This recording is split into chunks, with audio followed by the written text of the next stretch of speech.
গুরু আলোর রূপে, গুরু আকাশ রূপে, গুরু পবন রূপে, গুরু শ্রাবণ রূপে।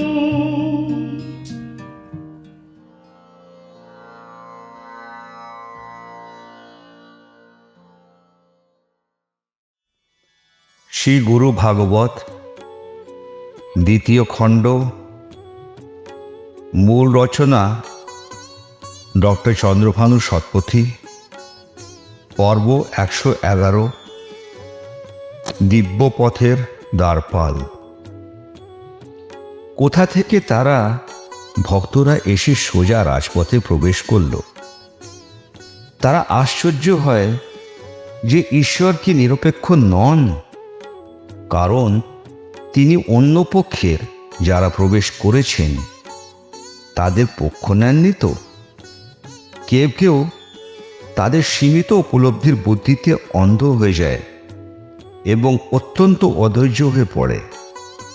আর কোনো পথে অগ্রসর হতে না পেরে তাদের মধ্যে কেউ কেউ আগে না বাড়তে পেরে তাদের জাগতিক অস্তিত্বে ফিরে আসে। যে প্রভুর কাছে আত্মসমর্পণ করেছে তার জন্যে দরজা সহজে খুলে যায়।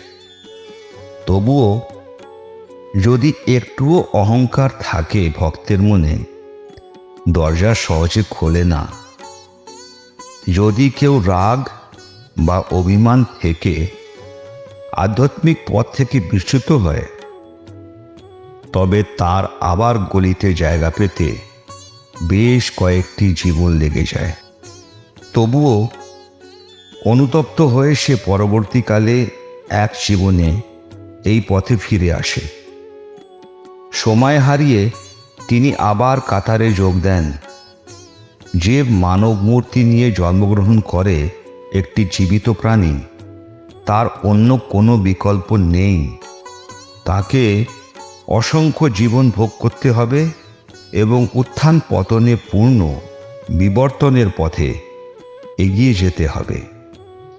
এই পথ ঈশ্বর দ্বারা নির্ধারিত। একজন মানুষের আত্মাকে এই পথে যাওয়া নিশ্চিত। সবাইকে এই পথ ধরে ধীরে বা দ্রুতগতিতে রাজপথের দিকে এগুতে হবে।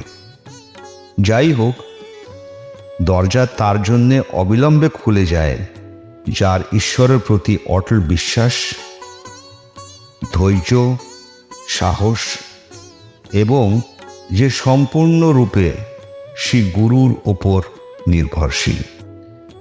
সকলের পাপ ও পুণ্য সম্পর্কে দ্বারপাল অবগত। যখন কেউ যথেষ্ট পুণ্য সঞ্চয় করে, দিব্য প্রহরী তার জন্য দরজা খুলে দেন। দ্বারপাল অত্যন্ত হিসাবী সকলের পুণ্য ও পাপের। হাতে তার দ্বারের চাবি, তাই তার দয়া ছাড়া দিব্য দরজা খুলবে নাই। শ্রী গুরুর চরণে আমাদের সবাইকার সাষ্টাঙ্গ প্রণাম।